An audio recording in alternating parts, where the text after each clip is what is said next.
I'll stop throwing you curveballs. Let's go. All right.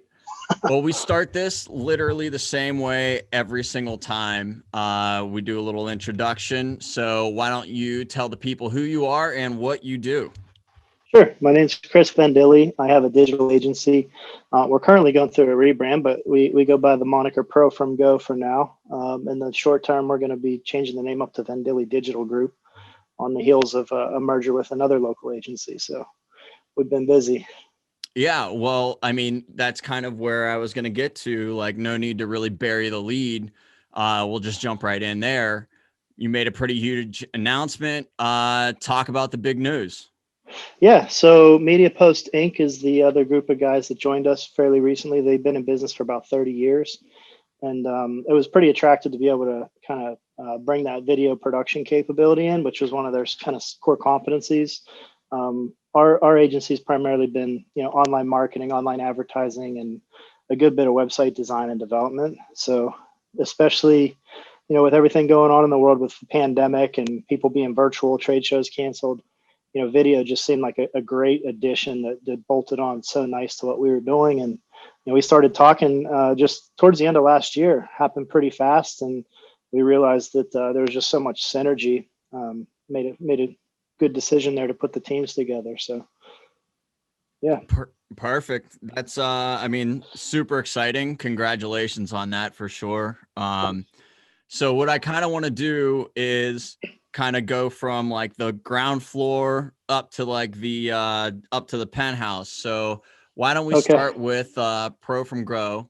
And so like yeah, before we get into Vendilli Digital Group, take me on a deep dive of ProFromGo and the service you provide and what it is that makes you unique from other companies who would consider themselves like your competitor.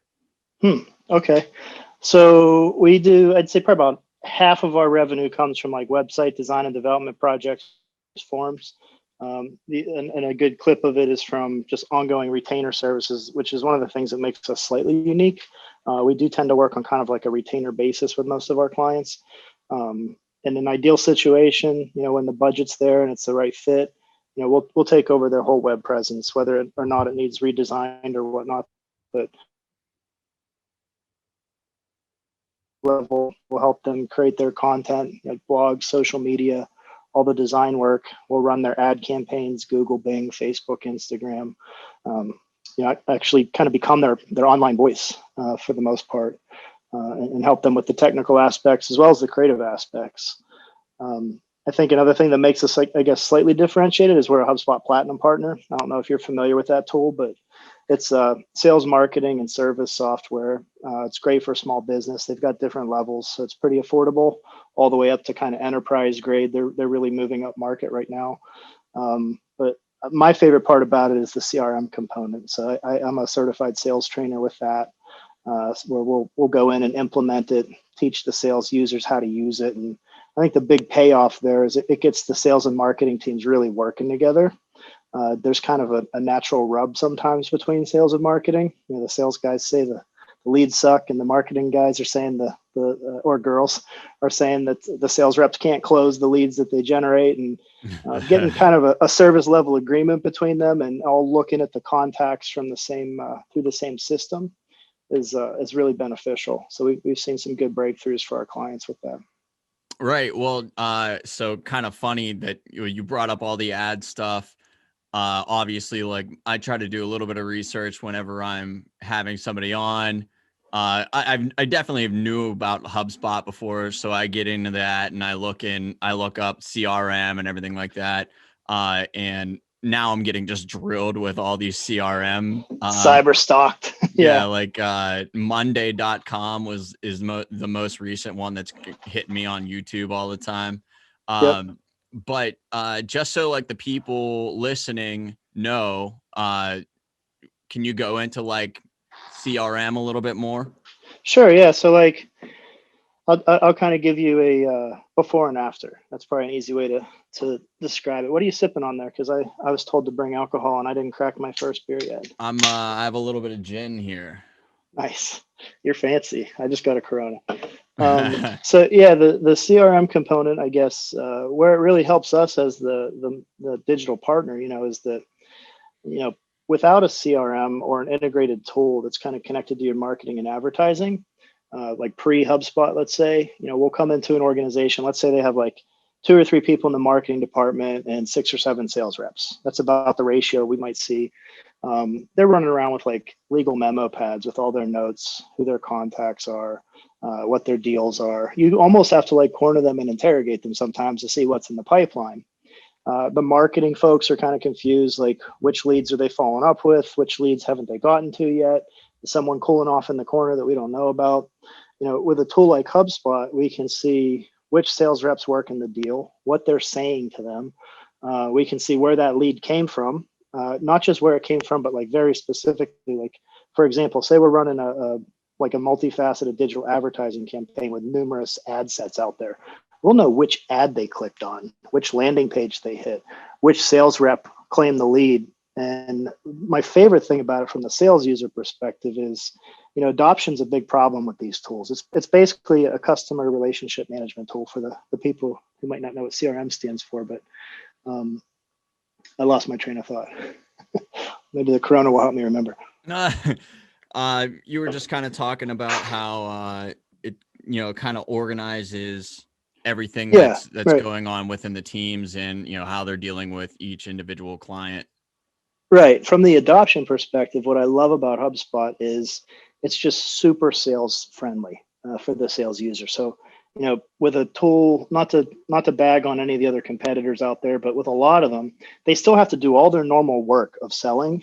And then at the end of the day, do this extra work to like catch up on their notes and enter all the data in on like what happened and where deals stand.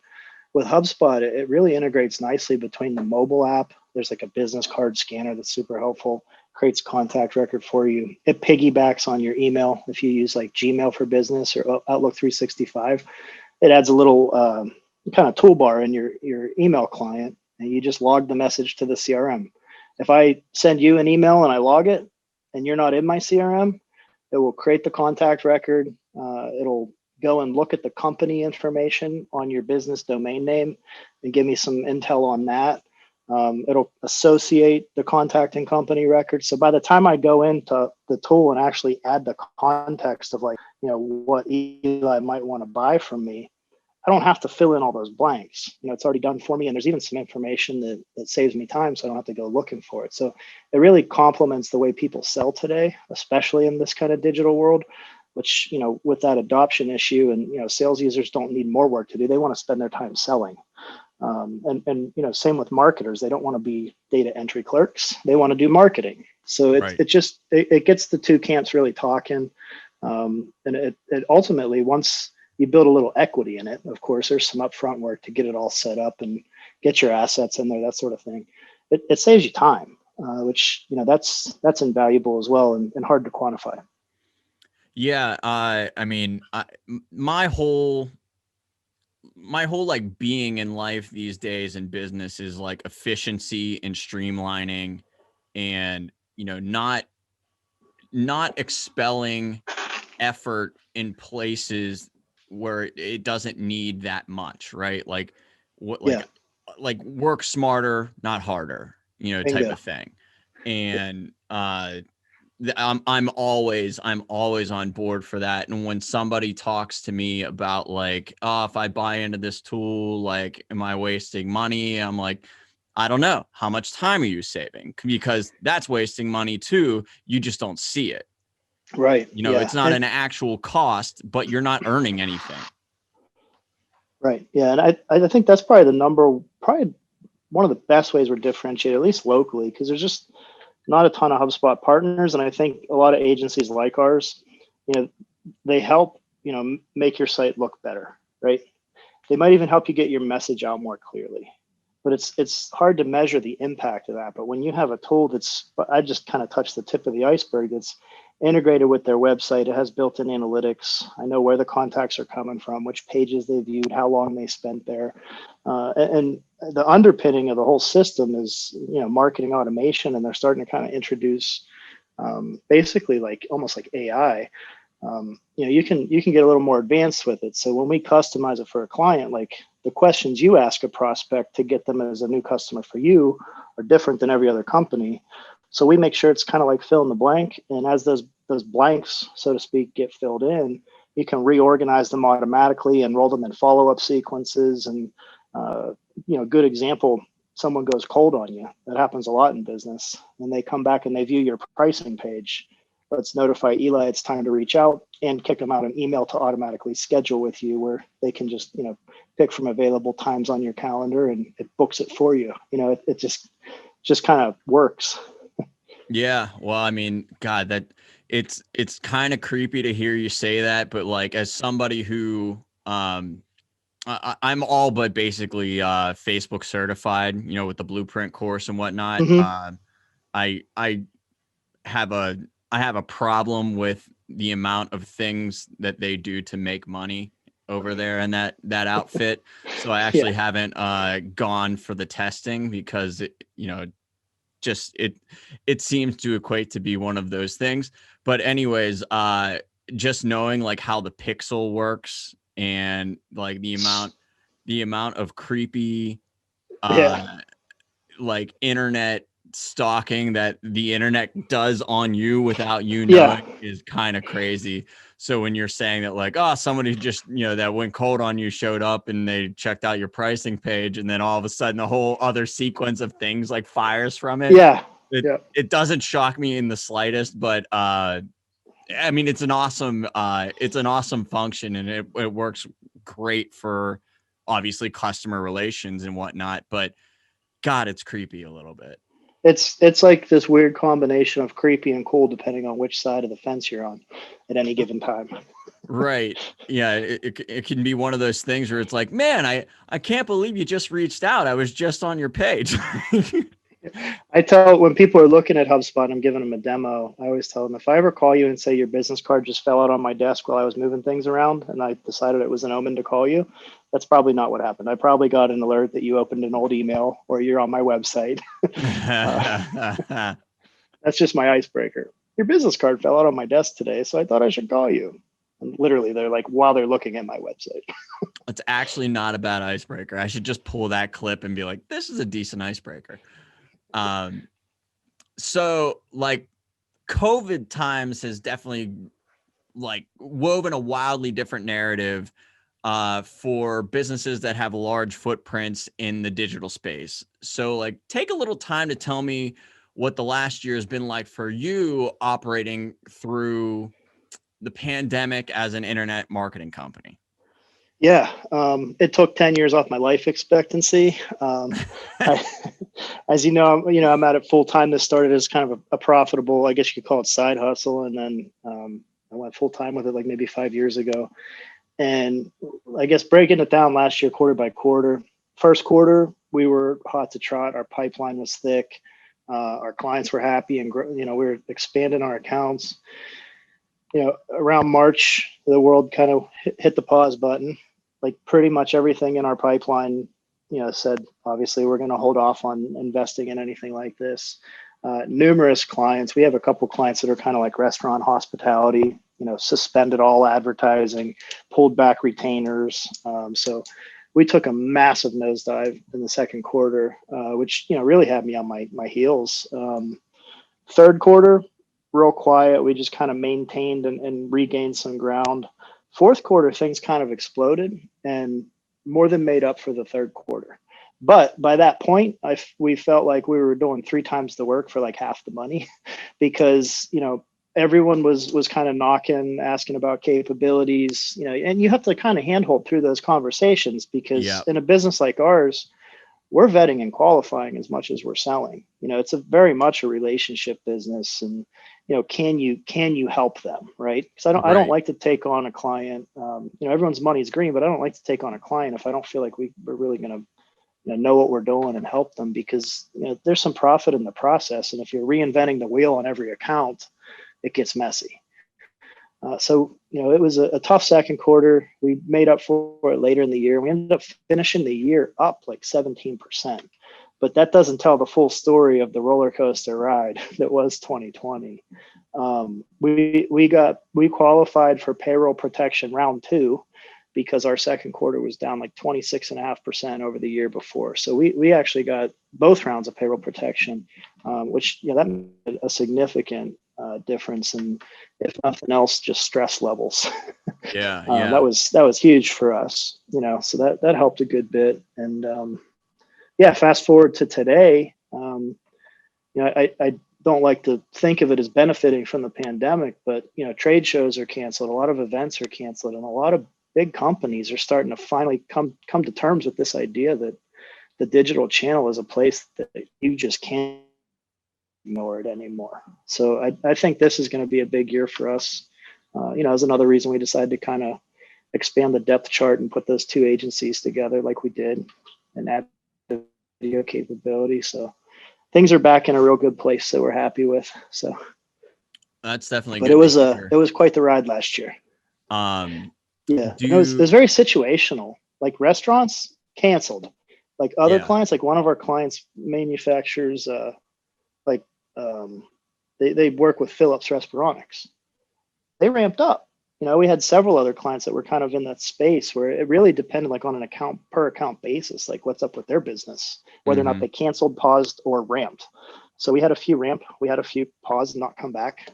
I've had several clients shut down their business, which is heartbreaking, because we worked on their stuff a lot, and become friends with them. So it's been a year. Yeah, I'm sure. I'm curious on my end. So in that like Q4 boom that you had, was there a trend that you started seeing across like the vast majority of your clients, whether they were new or old, of like a need that COVID really exposed? A specific need that it exposed. I'm going to go back to the HubSpot thing for a second. I don't know if you want to screen share here, but even if you just look at HubSpot stock, their ticker, their public company, I think a lot of companies just realized I'll save you from having to go look, but it probably doubled or tripled, if not more, by the end of the year 2020. I think a lot of companies realized, just like in general, they need to get their shit together. Yeah. And going remote, like all these companies that are going remote for the first time, tools like that, website, like how are you going to market right now with all the changes that are related to COVID? A lot of people need to update their websites. That was obviously a need. I can't even count how many COVID-19 banners we put up on websites, in the second and third quarter. But not just that, but just like digital kind of tools to stay on the same page. I think it accelerated adoption of like cloud-based tools.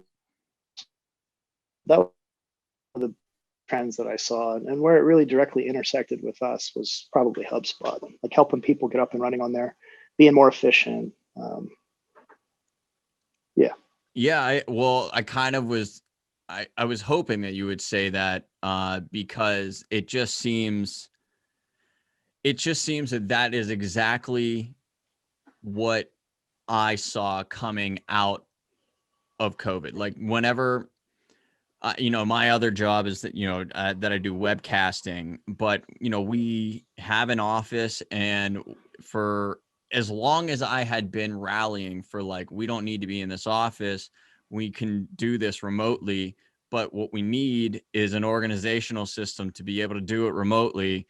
And nobody wanted to like make that move because there was some weird, I want to say there was like a weird ego thing going on with management where they like to micromanage everything going on. And then the last year went by that they didn't micromanage anything, and productivity is better.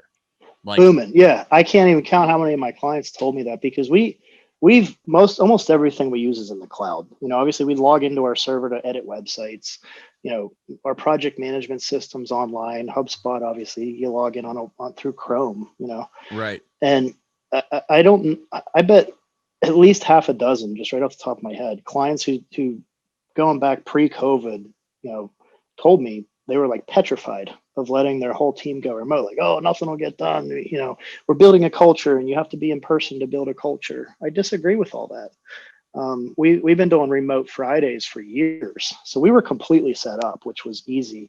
In fact, some of our clients asked for like tips and basically help with that, which is a little bit out of our lane, but we did it just to get them up and running. And everyone I've talked to, basically, even the naysayers who were kind of, I don't know if scared is the right word, but they were reluctant to let everyone work from home.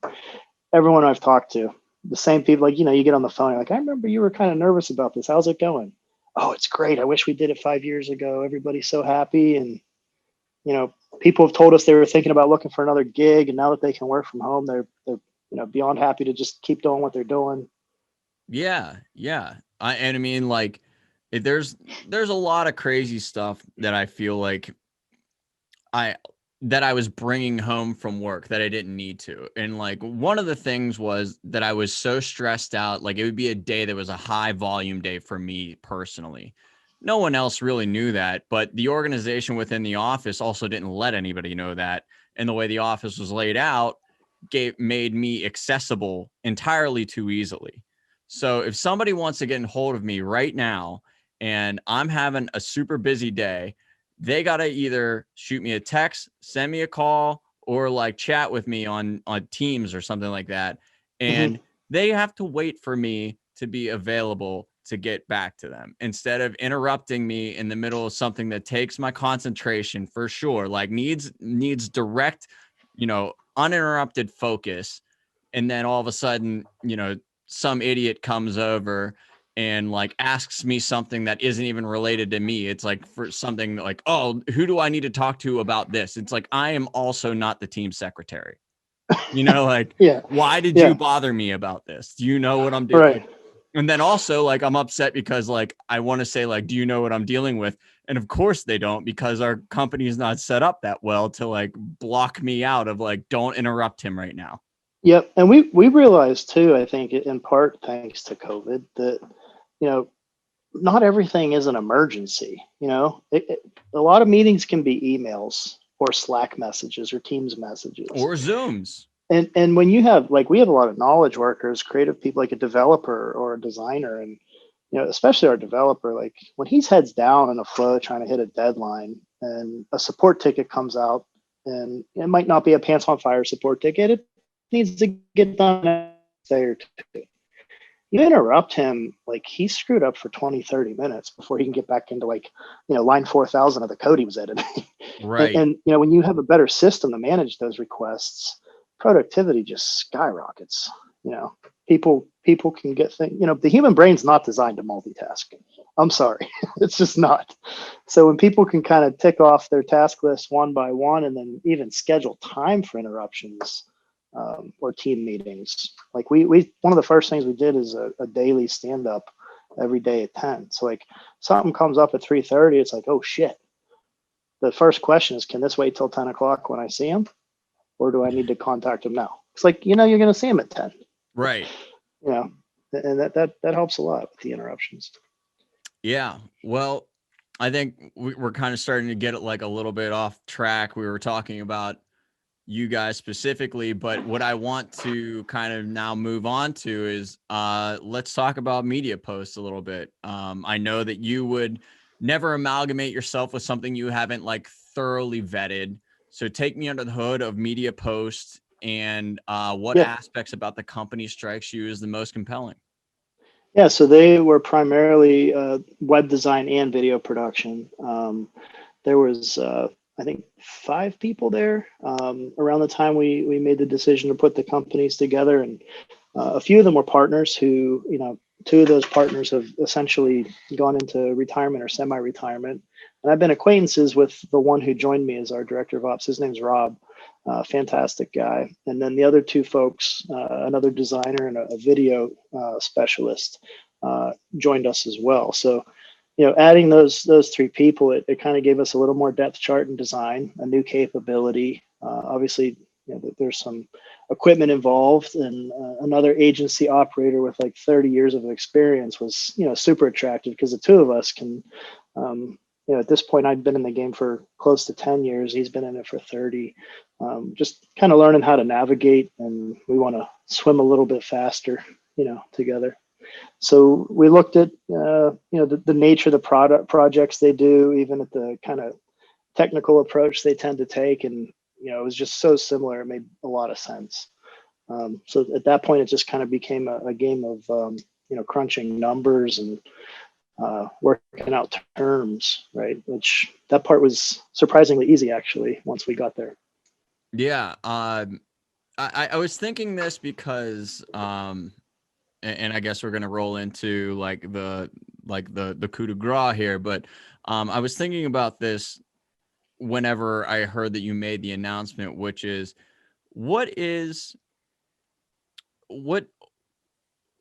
how did you realize that, you guys could have just stayed contract partners, right? Like, at what point did you realize it was more beneficial to actually merge than to kind of a normalized, it's called a normalized P&L. So we kind of crunch look at their numbers, look at our numbers.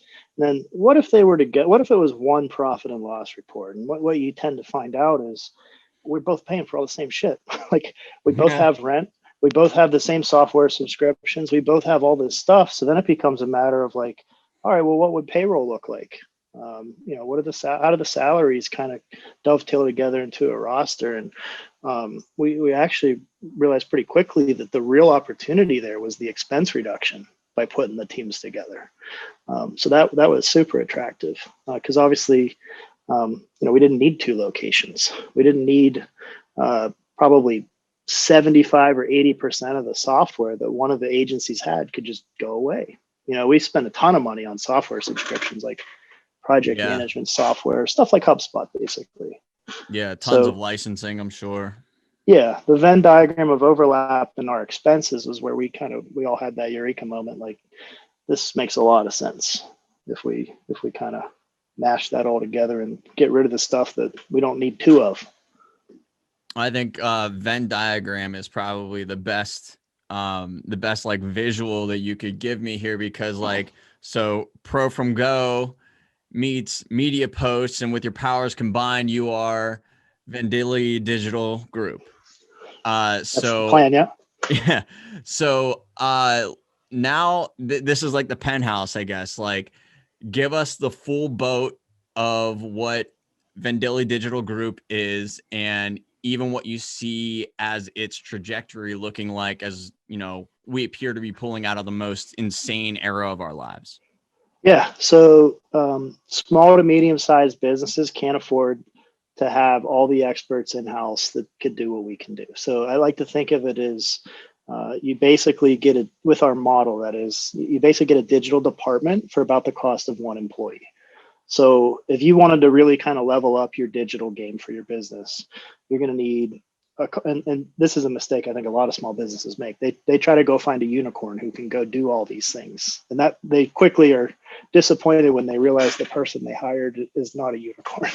So we've got designer, programmer, content writer, project manager, a digital advertising specialist, a video person, someone who their job is to sit there all day and look at the different campaigns and see how things are converting and work out the bugs in those ad campaigns. Whereas someone else is designing the landing pages, someone else is programming them, getting all the tracking codes in place. Copywriters are trying to craft the message, and each one of those is a specialist. They're each different disciplines. They're different courses in college, So it's hard to find one person who has beyond like a basic level of comprehension of all those things. And I think you said it earlier. Humans are not multitaskers. Right. Yeah. You stretch somebody's bandwidth out across all those projects, and all of a sudden you're going to get spotty internet quality. You know what I mean? Right, exactly. Yeah. They can't do them all well. So you might find someone who's great in the digital marketing and is sort of a generalist, but a lot of times they don't know what they don't know. So, our end goal is to basically become the digital department for our clients. We're pretty sticky once we get in there and get all of our tools in place. If they want to follow the whole playbook with the, like the HubSpot software that we use, we're more successful with the clients who use HubSpot than the ones who don't. It's not a showstopper, but it's something we look for. It's something we prefer, because now we have a whole new level of analysis that we can do to really work out kinks, that sort of thing. But that's the gist of it. Is we basically try to become their digital department.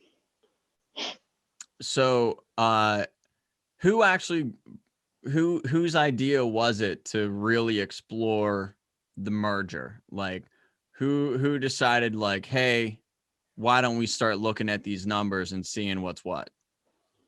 It was kind of a casual conversation, I guess, initially between Rob and I. We actually had a mutual acquaintance, and it was funny because we were both in his ear about like our goals and plans and what we want to do. And we didn't even realize that we both knew the guy. And he's like, you know what? You two like kind of sort of know each other, but you guys should talk about this. And I think I've heard this conversation before from Right. this other guy that Yeah. Right. And it was, like I said, once we realized the real opportunity was just reducing some expenses, and not to mention, like, just between Rob and I, like, he would prefer to work with clients and do account management. I would strongly prefer to go out and hunt. I like to hunt. He doesn't like to hunt. So it's kind of a good yin and yang. And it's relatively new relationship in terms of how we work together under one flag. But we're about 2 months in now and kind of figuring that part out as we go. So Right on. Well, so talk to me about branding. So you have a new company, a new name, which means a new logo, a new story, a new identity, a new everything, really. So when merging two companies under the title of Vendilli Digital Group, what are the steps that you took to arrive at what would be like your new brand identity that now encapsulates your past as well as like your unified present and future? Well, I think part of the reason we decided to move away from the name ProFromGo was I had that epiphany where I realized, like, I like your name better than ours. Plus, his name's been around longer. I think just from a visibility perspective, we probably did have a little bit more local visibility, but at the same time, didn't love that name. It was actually, the name was suggested by our BD guy. His name's John, great guy. So we locked ourselves in a room for a 2-day annual planning meeting. And we were basically going back and forth with some ideas like, should we keep ProFromGo? Should we keep Media Post? Or should we go with something new? And as we started kicking names around, we basically, like, anything you could think of related to creative marketing or digital marketing, it's probably taken. Trust me, we checked. So, one thing that we realized we kind of already owned the first page of Google for was my name. It's kind of a unique name. It's easy to remember, I think. So we kind of went in that direction. So we almost went with Vendilli Digital, but we all know that everyone goes with the acronym. So we didn't want to be associated with VD. It's an obvious connotation there. So I slid the G in there last minute, and we went with Vendilli Digital Group, and we're suspecting we'll probably go by VDG for shorthand. Pre-COVID, is there anything that you strongly believed 18 months ago that the last 12 months or so has proven you correct or validated your beliefs?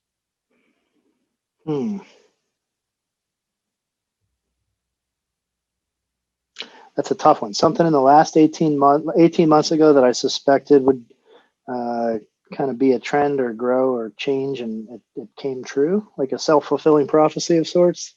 Yeah, just something that maybe it was like all feelings, no facts, and then but you didn't really invest a whole lot of time to figure out, but just by experiencing COVID, or the shutdown, whatever, all the things that the pandemic brought, just was basically like the case study for, validating those beliefs.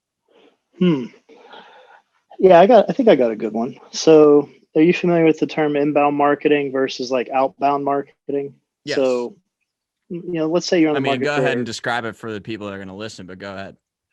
Sure. Like, let's say you're on the market to purchase a business product or service. You go out, you research your competitors, you narrow it down to the top 2 or 3 picks before you ever even talk to anyone or contact them. And then you select who you're going to reach out to and kind of go through like a courtship of sorts with, as far as like whether or not you want to do business. Going back like maybe 18 months ago, I've always felt, inbound marketing is more effective, especially if you kind of have the demand, like if people are actually seeking you out. I think COVID has proven that the companies who invested in inbound marketing sooner were well positioned, for what was to come. Digital advertising, obviously, that's still effective. Cold calling, as we all know, is all but dead. It's like the most annoying thing in the world when you get a cold call. Right. So I'd say I'd probably go in that direction, and then you back out like trade shows, conferences, that sort of thing. Like, what are you left with? So what would you prefer present day? Like someone contacting you and say they already spent 2 hours on your website. They kind of have an idea what you do. They're somewhat educated about what you're selling, or someone you called up who may or may not be a good fit for what you have to offer. So I think that, I kind of think that the pandemic, it did kind of tilt the table in favor of those who were already invested in digital. I've always believed that inbound leads are better. And I think this is kind of confirming those who were kind of in front of that trend. They're reaping some rewards now. Nice. Yeah, I actually, I love that. The one for me was, like I was saying, that like I've always recognized, at least within, my company, that a lot of the stuff that we were doing didn't need to be in the office type of work. And I'm actually kind of afraid that now things are starting to clear up, that they're going to try to go back to normal instead of, learn some lessons from all of this. But like I think people have grown a new value for time, which I've always valued. Work 2 jobs or have a startup in a 9 to 5, and all of a sudden you realize the importance of managing your time well and making sure that you're spending it, in the most efficient way possible, while also still being able to like spend it with your friends and your family, and like not like completely, basically sacrificing your social life. Like the amount of, this is insane. This is like not even that crazy of an exaggeration. I might have bought 5 tanks of gas this entire time, like in a year. I believe it. Yeah. That's like, I was doing it every week and a half. So think how much time you save that you can reinvest into being creative and doing, strong work. Just from your, like, what was your commute every day? How long was that? About 25 minutes both ways. That's an hour right there. Yeah, easy. That's huge. And in like, not that like I wouldn't mind going into the office like every once in a while or whatever, but like we just proved that I don't even need to be there for an entire year. Yeah, we just started going back 2 days a week pretty consistently, but not everybody, just kind of like the client facing team members. And it was nice, mostly because like there was a novelty to it again, Yeah. This week I'm going in 4 days. My office is about a 35-minute ride, depending on traffic and rush hour and all that stuff. And I enjoy seeing people in person. And it really depends on like what type of work I'm doing that day. Like if I'm like, coaching or quarterbacking something, it's nice to be in person. If I'm doing something that's like kind of intense, it's kind of nice to have my dark, quiet basement here where nobody bothers me, because that's when I do my, my thinking and my creative work. So right. Now that I think a lot of businesses have realized that, the world's not going to end if they let everyone go full remote. Having that option, just even if you go back to like part-time remote, just having that option is really nice. Nothing's going to break. Yeah. I mean, Yeah. No, unless you work on an assembly line, then you don't have that luxury. exactly.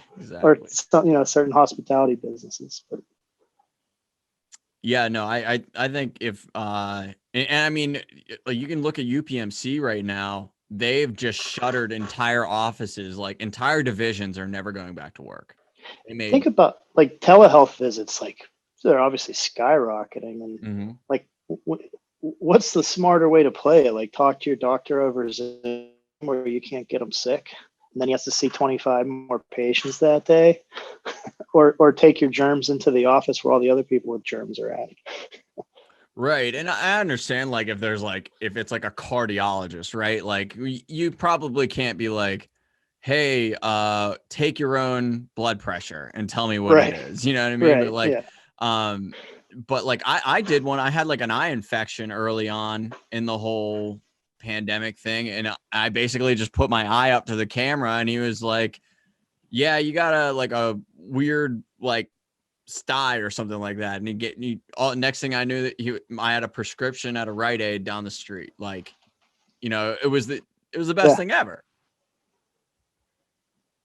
I think the masks are probably going to be more socially accepted in here to stay too. I was stationed in Japan in my early 20s, and Japanese people are so complex. They're polite and considerate because it's so dense there. I remember in high school I took Japanese, and Shimizu Sensei was our teacher. And whenever she was sick, she's been wearing masks since like I remember in the 90s, and people thought she was weird or strange or was different. But like now that that's sort of socially acceptable, I don't think the masks are going to go away. And when someone is getting over the flu or has a cough or sniffle, much like in Japan, they've been doing that for decades. It's the nice thing to do. Yeah, I've actually had this conversation before where I think there's always gonna like we just did such a bad job of not politicizing this entire thing. So like everybody's just on one side of the line in one way or another. But I do think that there's going to be a decent, quiet majority who is just accepting of the like what masks are and what they what the societal benefit could be if everybody who was just getting over a flu or feels a cold coming on or whatever isn't just walking around coughing out in the air. Like, just there's a utility to that societally that I think is tangible. And I've said this before, this is the first year that I went through life without a cold. And you know what? I wouldn't mind another one. Like Yeah, it's kind of nice. yeah, it's pretty great. So I don't it'll be interesting to see that development. But yeah, I largely agree with you that I think they'll be more acceptable in like I might wear them on flights just because Yep. I mean, how many, you go on a flight and usually anytime you travel, you pack all this vitamin C crap with you for whenever Right. you get to somewhere, full well Yep. knowing you might get sick. Right. That's like in Japan, like on international flights or even on the subway, sick or not sick, Japanese people wear masks, and you have to. I mean, it's like I said, it's very dense there. It's highly populated, and it makes a difference. Yeah. So I think that part might be here to stay, much to some people's chagrin. I never minded the masks too much, but that's another COVID trend unrelated to our business that I wouldn't mind seeing that stick around. I think obviously mandatory, then you're getting into some questionable areas because us Americans love our freedom. I don't Right. know how Right. I don't know how I feel about that, but optional if you're not feeling well or if you're going on a flight and you don't want to catch a cold, masks are cool now. Yeah. I Play mean, with it. like, People don't think you're about to stick them up. yeah, I mean, if I wasn't feeling well, I'd probably like going on a flight, throwing a mask. And if somebody was like, yo, what's up with the mask? And be like, just not feeling well. And I just figured maybe that'd be considerate, and I would hope that they would appreciate that. For sure.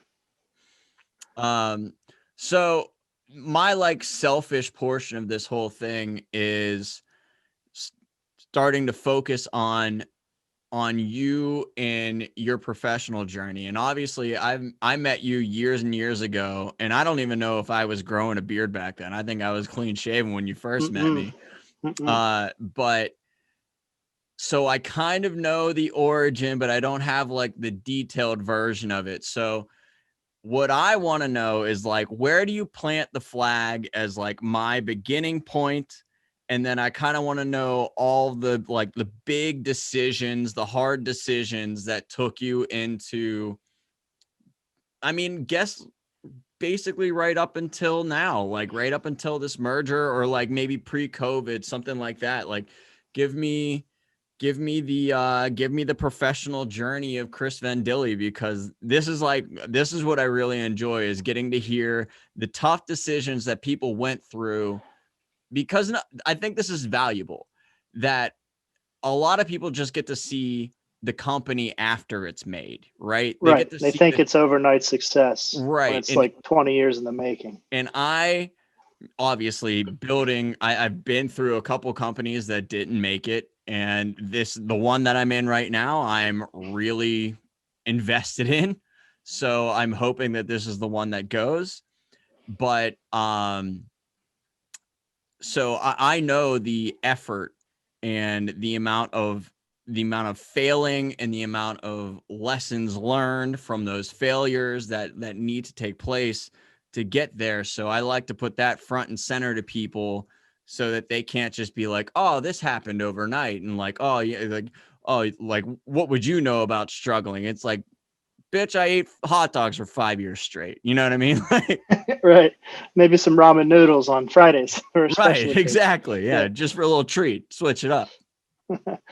So yeah, I guess my journey's I think everyone's journey is unique, but mine took a few twists and turns. I went to Pitt for economics and international business as a freshman. I ended up hurting my shoulder playing hockey for the Pitt Panthers club team, which was probably a good thing in the end. I realized I wasn't really ready for school, rehabbed the shoulder, and joined the military.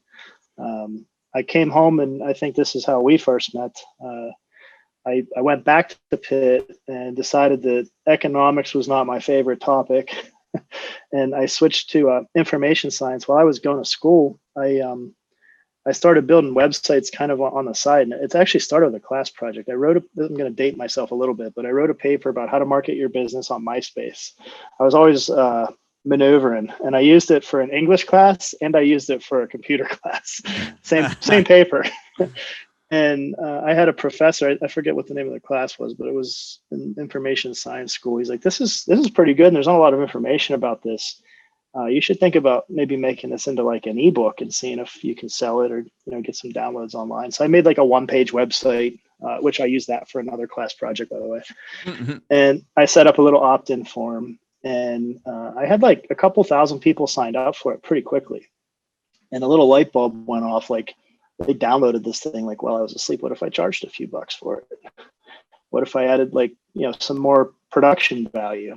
And ultimately it kind of grew into an info product with like a paid membership forum. And I at one point had like 40,000 people signed up for it while I was still going to Pitt. And I did it again with a how to sell on eBay course, where I recruited a couple power sellers, interviewed them kind of like this. This is like 2004, 2005. So I kind of got the bug. And then I took the job at the city, as you know, and I thought I could like have this secret mailbox money from my side business, but then go be a Pittsburgh police officer. The word got around that I was quite the nerd, and did go to Pitt for info sci, even though I never quite finished. And they promoted me to detective and stuck me in the computer crime unit when I was thinking of jumping ship, which actually made it easier to kind of do both jobs. So I was building websites by day and working in a forensic lab at night. And just, one day at a time, one little project at a time, build it up to a point where I wanted to make it my full focus. About 5 or 6 years ago, I resigned from my position as a detective to see how far I could take it. And by that point, we had a couple 100,000 in revenue, some good clients. I had 2 full-time employees. I got an office space actually close to police headquarters intentionally, so I could work there all day and then pop over to headquarters at night. And as the team started to grow, I realized like I wasn't going to make it doing both jobs until I could retire from the city, which was my intent. I was going to do this as a side thing until I could lock down that pension. And I was burning the candle at both ends. I mean, those are the days that don't make me feel bad for the days we have now, like when things are good. Because I remember when I had a newborn daughter and another one on the way, like I'm falling asleep everywhere. Yep. I was like a zombie, just putting in the work. So I asked myself, like, what if I gave this 50, 60, 70, 80 hours a week instead of splitting equity between two gigs, two careers, basically. So I think around 2014, I left the city, and every year's been better since then. I think every year is going to be like our breakout year, but I'll take 20, 25% growth year over year. That's pretty good for us. Yeah, that's healthy. I can't argue with that. So when was like I asked you the question about like, what are your thoughts about, something that you might have believed 18 months ago that the last 12 months proved, and just things like that. I believe that intuition with people who are entrepreneurial, people who are very business minded, I think that plays like such a big role in their ability to make decisions and kind of have some confidence behind it. So like at what point did you have like the intuition that you were like, this is for sure something I should go for? Like, this is really working. Let's do it.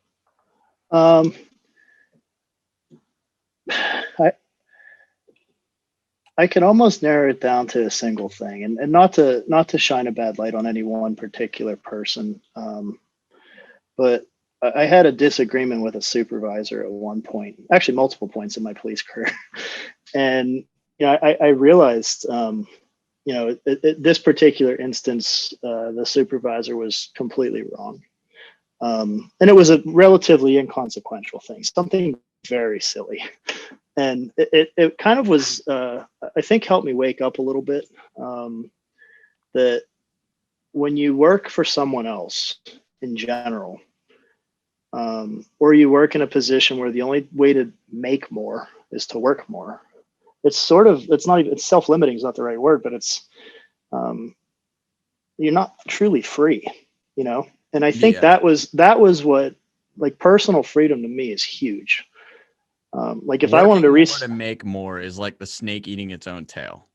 Exactly. Yeah. And I kind of had that realization at one point. I liked what I was doing. I still love what I'm doing. I miss certain aspects of my last gig, like the camaraderie and that sort of thing. But there's a lot of aspects I don't miss. And the freedom was really what helped my light bulb go off. Like, you know what? It's time. And I just like with the recent deal with Media Post, I kind of reworked the family numbers and the business numbers. Like, what's holding me back here? And what am I missing? What's the real potential if I just believe in myself, invest in myself, and go for it? And there was kind of a sequence of events the last couple of months I was at the city. Nothing, like I said, nothing bad happened, but just like little squabbles over silly things, like who left this piece of equipment there, or why is this locker not emptied out? And I'm just like, this is nonsense. Like, we're all adults. Like, why am I getting sweated over like this silly shit? I'm out of here. I'm gonna go see what I can do, with this business and invest all my time and attention into one thing. And I left on good terms. I was on great terms with everyone I worked with, and I don't think that they ever felt that like that pushed me out or drove me out or anything. But I felt like I had a unique opportunity. I thought that what I was doing was only going to increase in demand. And I liked what I was doing. So I just wanted to, like I said, kind of take control of my own destiny. Yeah. Was there anything about your systems that you had in place where you kind of recognized like, oh, this is pretty scalable. Like I can grow this. I can add other people to this and like mix them in pretty easily. Yeah, I think one of the things that was a difference maker for us looking back, and anyone in our industry who's listening, is I always recognized like anything with a recurring revenue or residual on it was attractive. So if you look at web design shops that don't also offer like hosting or a maintenance plan or something ongoing, so that they basically establish a long connection with each client, they tend to be project shops, and they go through big lulls that are scary and painful. And from pretty early on, I realized that was something that would make it more scalable. So, I never got to a point where like one client meant that, oh, great, I got this great new client. Now I can afford to, leave this other gig and do this full time. I very slowly built it up. And I had 2 jobs for about 3 years where I was working essentially 2 full-time jobs. One of them happened to be for myself. And as I started to, develop my own little processes and document them, I think that was another key concept there, was writing things down, outlining things, leaving a playbook, that someone else can follow. That's the only way to truly kind of remove yourself from the equation. So between, having that sort of recurring revenue model on some of our projects, not everyone took it, but the ones that did, so I have some clients from the very first project I did for them like 9 years ago, they're still a client today. Whether it's $50 a month or a couple thousand a month, depending what we're doing for them, that really allowed me to carefully grow. And then the second part was kind of developing some processes and systems that others could follow, and then investing in the people that we bring on board. Nice. Well, so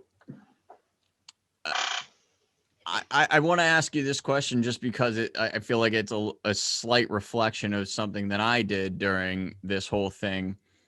Is there anything that happened during the pandemic that you were able to like selfishly utilize? Like, is there any, did you gain any time for yourself? Or like for me, the selfish utilization was the fact that I was able to actually be here at my, in my own office, and no commuting, no nothing. And I was really able to engage in this startup that, I'm building with Pat and with our other business partner. And it's paid dividends for, I think, all of us that, especially him. I think, Pat does a lot of driving. He still does a lot of driving. He's kind of our front facing sales guy. And I'm a lot of behind the scenes, more this type of stuff, a more community relationship through, all things digital. And like what I saw was, this is at least what it appears to be is a temporary opportunity to really buckle down and say, if I would have said, if I had the time, what would I do? And it would have been to like make sure that I, used it to launch me, years ahead of, progress of what I would have had to do if I was constantly making that commute and had to like do like nighttime focus on the startup, daytime focus on the day job. Is there anything that the pandemic brought for you selfishly that you were really able to drill into? And it doesn't need to be business wise, but that's just what it was for me. Yeah, if you gave me the out I was looking for, and I think for me, having that extra time, and like we talked about, just your commute time, like for both of us, was hour plus per day. Not to mention, when you're at the office and 4 or 5 o'clock comes, and there's like an urgent support ticket, and it's going to take an hour and a half, you're staying at the office till it's done, most likely.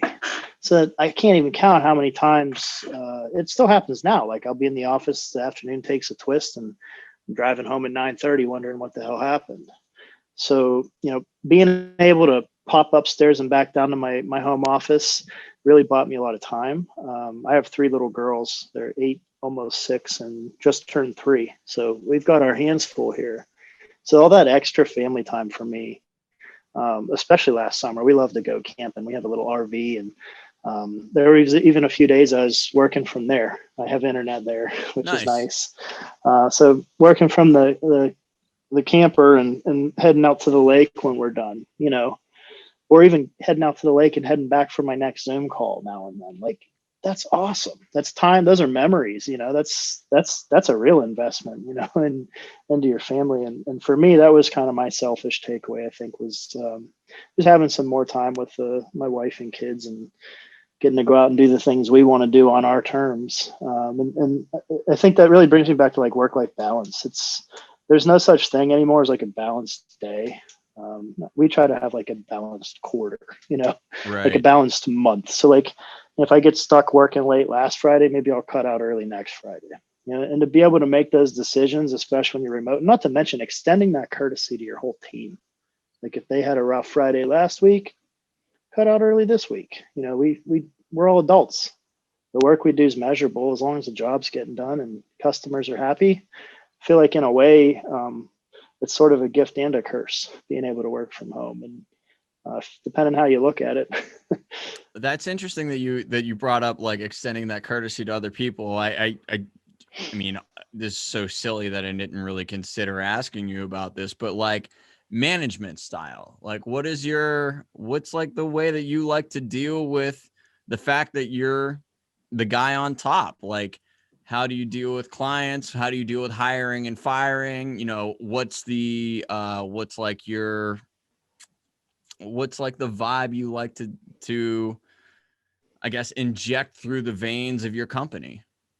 Yeah, I guess in terms of like in general, like when I think of hiring and firing, I go back to like culture, and I think it took me a long time to establish core values. In fact, I'll even go as far to say I initially thought they were like kind of corny, and when I saw companies that really keyed on their core values, like, yeah, whatever, do you really do that? And I talked to someone who made it a lot easier for me, and they basically said, think of like what are your biggest pet peeves? So I had a hard time picking like those, you know, conceptual words like integrity. Like I shouldn't have to say like integrity. You better be honest, right? That's an Right. expectation. Like that's a minimal expectation. But I started thinking about it that way, and what annoys me? What's the pet peeve? And when people don't work together, or like divas or egotistical people, what's the opposite of that? Teamwork. When people don't want to think outside the box and they want like something handed to them, they're looking for an answer. Like, what are they lacking? Creativity. So I kind of went through that exercise, and we got to our core values, which we kind of memorialized. We went with and then cares, creativity, accountability, respect, and excellence. So that's what I expect of the team. Nowhere in there does it say you have to be in at 9 and you have to work till 6 at night. It's as long as those boxes are being ticked. That's kind of what it makes up our team, and what we look for.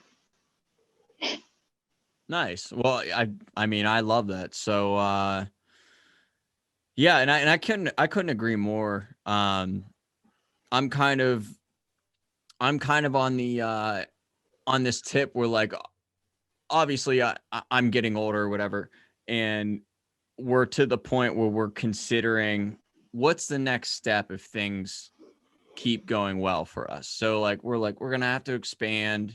So that means probably we're gonna have to take up some management roles, and we're gonna have to be delivering. We're gonna have to teach the workflow, and then also but have expectations for how everything gets done. And my whole thing was like everything that I do, everything that I'm in charge of is my fault, right? If it goes wrong, it's my fault. And Yeah, and I but that was just kind of like my default thing for me. And but then I started thinking about like the managerial side of it, and I was like, honestly, that still stands true. If I want something to be the way that if I have an idea for the way things are supposed to be in a certain way, and I don't like deliver the information the way it's supposed to be, or if I don't provide the tools to get it done that way, it's still my fault. Like it's on me.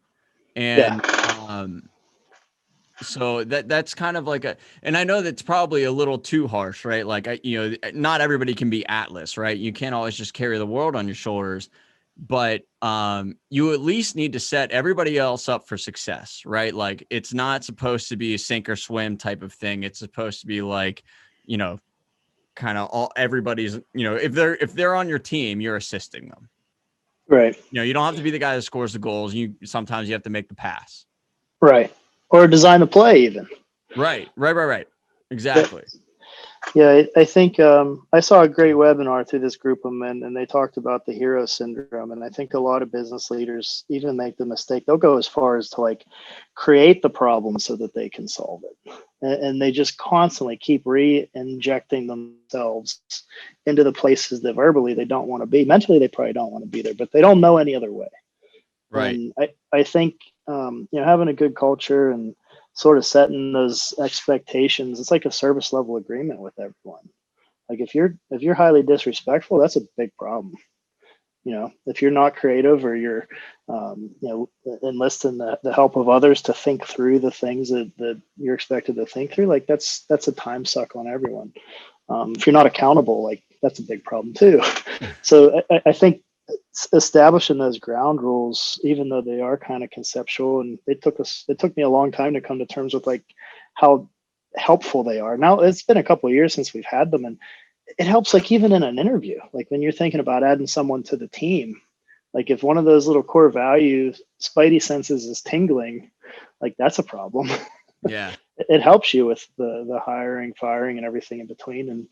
And that's made a difference for us, I'd say.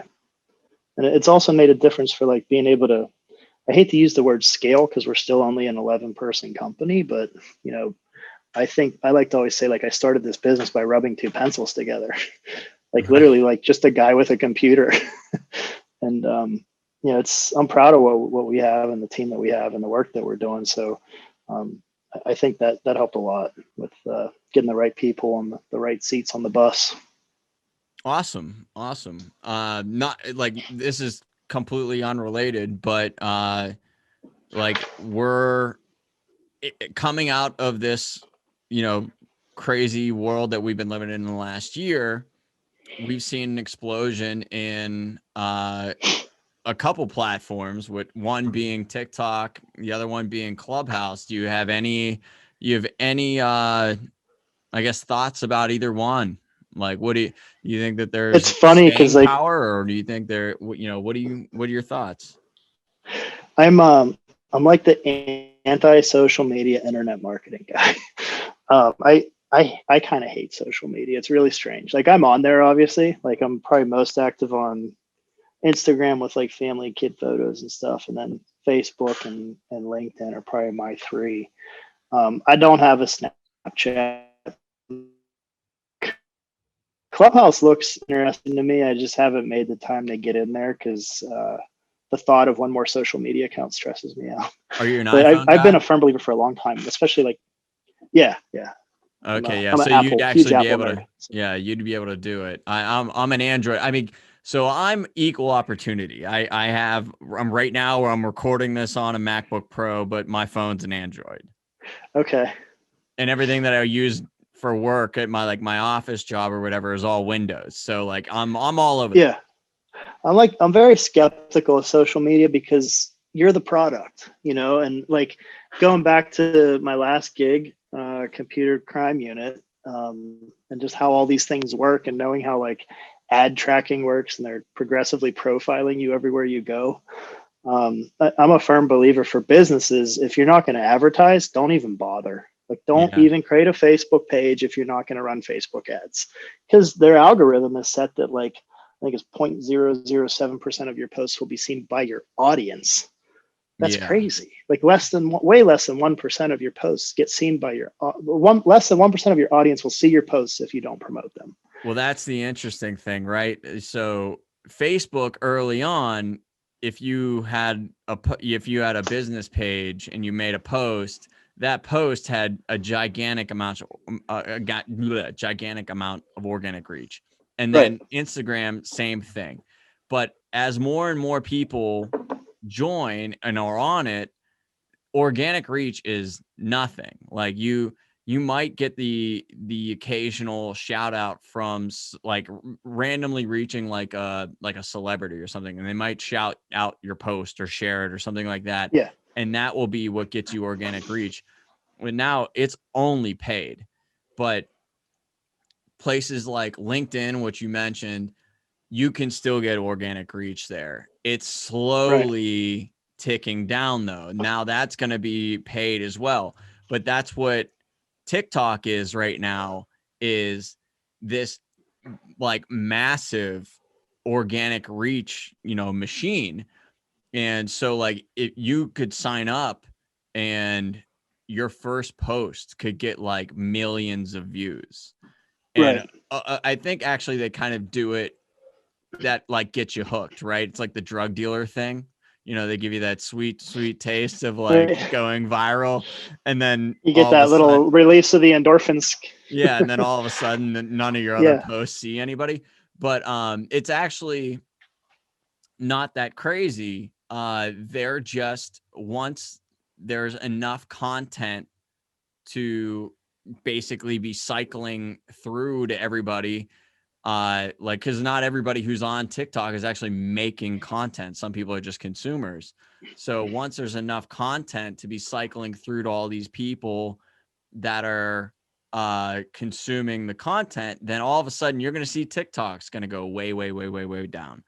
And their ad platform, as it begins to emerge and grow. I know there's TikTok ads are already a thing, and I think to clarify a little bit too, not every business has the luxury that I'm about to describe, but we mostly do B2B marketing. Like we don't have like a lot of consumer brands, like things with like high consumer appeal or reach. Like I'd say our bread and butter clients are usually like B2B professional services or B2B manufacturers. So like they don't need to be on TikTok or Clubhouse or even Facebook for that matter. It's just not the right place for them. So I'm allowed to be an anti-social media guy, I think, for that reason. But I don't really know. Aside from Clubhouse, like if you'd asked me that question and not said Clubhouse, I'd probably say like that one might have some legs. I think that it's kind of interesting. It might be a little bit difficult for them to monetize it, just given the nature of it. But I don't know which one's going to pop next. So I actually know some like users have figured out how to monetize Clubhouse, which is interesting. But Clubhouse itself, it's interesting that you said that that you're not sure how they're going to monetize it, because I've been trying to figure out, is it a platform or is it a feature? Like Snapchat was a feature, and then whenever Instagram grabbed its like most popular Reels or whatever, basically like the entire what was it? Stories or whatever was basically what Snapchat was. Stories. Yeah, Reels is their take on TikTok, but it's just not as good as TikTok. But that's it. I'm just like, I'm trying to figure out, is Clubhouse a platform or a feature? But I do know that they're doing it right. They got all the celebrities on it. They have all the intellectuals on it. They have, civil rights activists on it. They have like Bitcoin, pros on it. Everybody's super niched down. I get it. Yeah. They're doing all the things. When we talk through like strategy with clients, there's really two things we're looking at. Like, number one, is it going to extend your reach or get you into new conversations? Number two, is it going to save you time and make something more manageable? So like, say, for example, you're already hosting like a weekly call of some sort. Clubhouse might save you time. But where I see businesses making mistakes is like, don't take your audience to that platform. Try to develop an audience there and bring them home, Yeah. Versus, the opposite. Unless, like I said, it's going to like if it's a productivity thing, like say, for example, you need to make a daily announcement and you want it to be on your website and you want all your followers to know. Twitter's perfect for you. Embed your latest tweet on the homepage.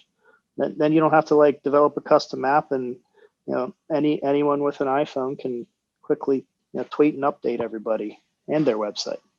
So I think it's like a function, like a form over function thing to an extent. But Yeah. I think like all these social media apps are crazy to me. Like between Clubhouse and Teams, and maybe I guess Zoom to an extent. I think if you were going to buy into something that you wanted to have like a full array of business tools, that you would obviously buy into Teams and not Zoom.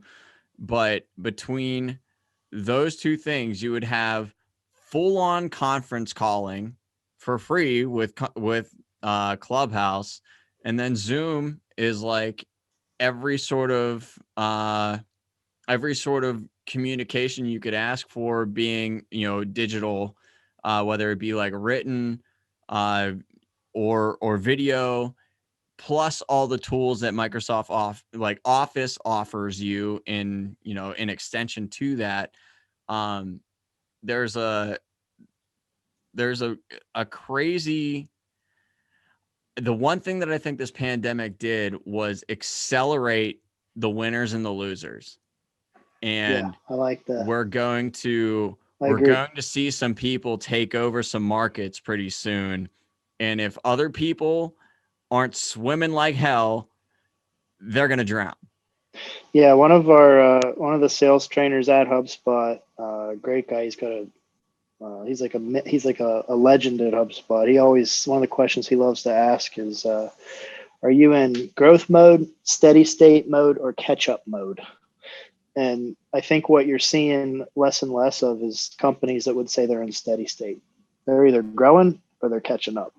Right. The ones that are catching up, I think, are the late adopters on some of these things we're talking about. Like, they didn't sit there and think about, like, what tools are out there, like a Clubhouse, so I don't have to reinvent the wheel, but I could host this weekly conference call. Or how do we make ourselves more accessible to clients in a scalable way? A little bit of automation and some digital tools will, that's how big doors swing on small hinges in our world. Yeah, that's a great question too. So would you say the growth mode, steady state mode, or catch up? Yeah. I like that. I like that a lot. All right, man. I'm not going to keep you too much longer. So not that like a company merger was a small peanuts announcement or anything like that, but do you have anything else that you've been keeping close to the vest, or are all your cards out on the table right now?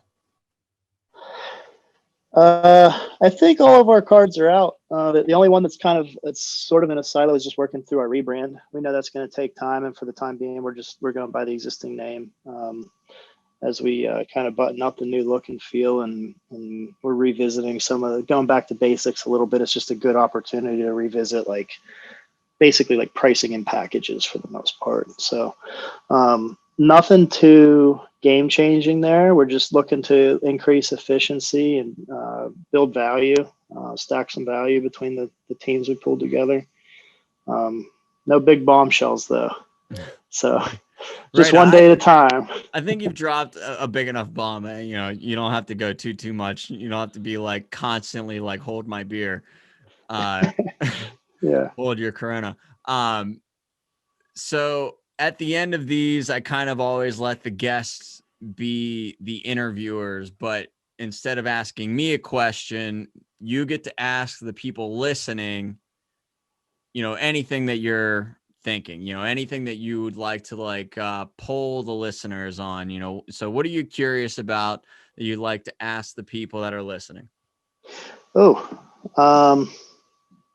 How's business? Are you in steady state mode, growth mode, or catch up mode? I like it. I'm just gonna I hope people expand on why. I want to hear why too. Yeah, for sure. How'd you get to where you are, and how do you get back to where you on the right trajectory? Yeah, I like that a lot. So lastly, tell the people where they can reach you, your website, your social media, if you do any like live streaming or anything like that, like all the things. For sure. I think just easiest is just our website is ProFromGo.com. A little bit of a tongue twister. In the short to midterm, it's going to be Vendilli.com. Actually, if you can remember my name or at least spell close to it, it'll redirect you there to ProFromGo till our new site's ready to go live. So that's probably the easiest way to learn a little bit more about us. Speaking of those core values and capabilities, we spend a lot of time on our about page. I really believe, people do business with other people, and we're a service business at the end of the day. So, if you're looking to work with a company like ours, look long and hard at who will actually be doing that work. We've got a good bunch, and that's probably the best place to find us. Although we're also somewhat active on Facebook and Instagram. You can find us there too. But I'm not the one posting there. I stay out of there when I can. Well, right on, man. Congratulations again. Huge news. It's been awesome to get, like, I've always kind of like peripherally been paying attention to you. Obviously, we worked in the past together, and like I know you and Pat having a relationship from even like security days. Yep. So such a small town. I Sure. know, right, dude? It just gets smaller. I have a crazy story. I'll tell you after this. We don't have to throw it in the podcast. I can't wait to hear it.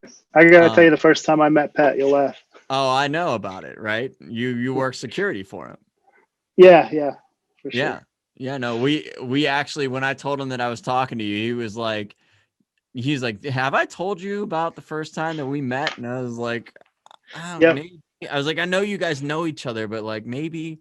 Yeah. And so he just went through it that you did the mask event for them. Yeah, I told him anytime you need security, you better call me first after that event. That was a fun event. Yeah. So yeah, it seems like no matter where you've weaved into my life, it seems to be like all through good people, whether it be between Pat or Kurt. Yeah.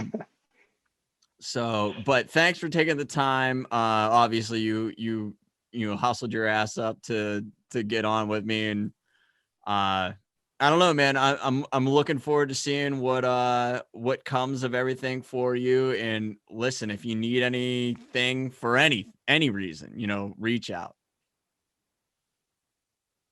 For sure. Thanks for having me. I really appreciate it. Absolutely, man. All right, take it easy. All right, we'll see you.